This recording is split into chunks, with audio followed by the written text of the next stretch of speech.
Hi, this is our 5 minutes on fasting in this Pray in May month. I'm going to try and unpack a little bit about what fasting is, so listen in. In Mark chapter 9, we read of a dispute between the disciples of Jesus because they could not help a boy that was ravaged by a demon. The boy was being tormented, made unwell, broken, bruised by evil attacking him, and the disciples were powerless to do anything about it. Mark tells us that Jesus shows up and immediately heals the boy, casts out the demon, and restores relationship and wholeness. Isn't Jesus wonderful? Privately, the disciples ask Jesus why they couldn't do it, why they couldn't help this boy. And Jesus' reply is that this kind only comes out by praying and fasting. There was a power struggle going on. Evil was at play, and to win, fasting had to happen. There's a power struggle going on right now, of course. In my mind, in our emotions, a struggle for the lives and eternal destiny of people around us. There's a power struggle going on, my friends. Maybe we need to employ some praying and fasting. Praying and fasting. What is it? What is fasting? The dictionary defines fasting as to eat no food for a period of time. Praying and fasting therefore means that someone goes without food for a given period of time and instead of eating concerns themselves with praying, the Bible, worship, petition. Some people talk about fasting from social media or TV or the like, but biblical fasting is specifically going without food.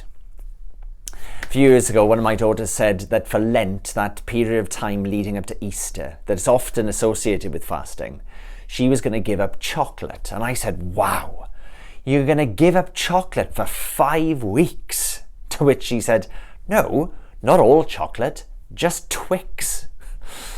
I'm not sure she'd ever eaten a Twix in her life at that point, and so it wasn't a big deal to give that up. Why would anyone do this? Why would anyone fast? Why would you not eat for a given period of time? Because praying might be doable, but fasting? It sounds horrific. Maybe, my friends, desperate times call for desperate measures, and we are in desperate times. Our souls are, this world is. And despite all the weird bits of it, it is quite simple. The Bible talks about an absolute fast, where people in the Bible go without food or water. Don't do that. You'll end up in hospital or worse. There's what theologians call the normal fast, where food is given up for a period of time. It might mean a meal. It might mean for a couple of meals. It might mean for a day or a whole day. It might mean a couple of days. Then there's the partial fast. If you read the book of Daniel, you'll see Daniel the prophet doing that. He continued to eat, but only for sustenance, not pleasure. Like I'd eat broccoli, not cheesecake. Fasting is designed then to go without food that is so powerful to our bodies and our minds, and instead increase our dependence on God. So when I feel hungry, instead of eating, I pray. I turn my thoughts away from my stomach, which is in charge of us more than we dare to realize, and towards God. The author and pastor John Tyson says something like that, tells of an occasion when he spoke to a Christian in a country where Christians are often persecuted for following Jesus, and asked that person what he thought of the American church, and this was his reply: so much food, so little power. I wonder if that describes my life.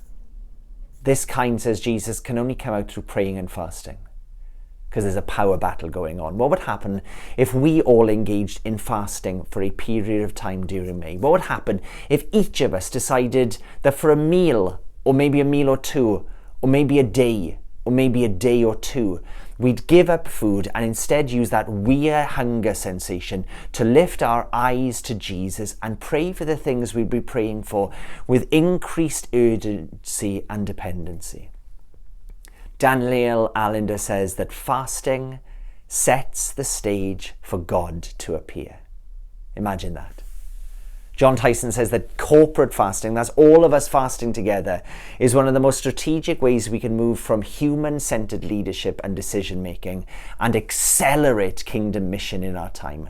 I don't know about you, but that's what I want. I want Jesus to build his church and accelerate that right here, right now in the county of Bridgend and beyond.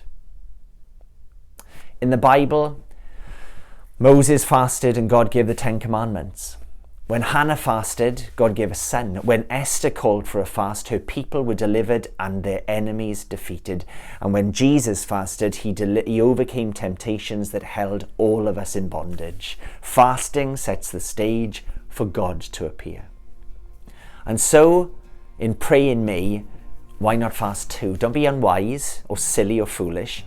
None of us are world-class fasters, so all of us should start small and wisely. You might want to choose a day when instead of eating dinner, you pray. Or you miss breakfast and lunch, and throughout the day when you feel hunger, you pray instead of eating. You may want to do that for a couple of days, go a couple of times in the month. Some of us might take a whole day and not eat, and use that moment to pray and call on God for the things that we're praying about. I'm not particularly good at fasting.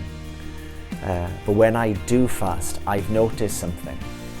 My relationship with God intensifies and I get to know him more. And the things I pray for often have a definitive answer. Who knows? And so I'd like you to consider fasting as well as praying with us in May. If you want any further information, come and see me or one of our church leaders. Do not fast against medical advice. Do not give up drinking water during any periods of fasting. And if you consider fasting for more than a day or two max in any one time, please speak to me about that first. So, let us pray and fast. There is a power battle going on, and so let us together set the stage for God to appear.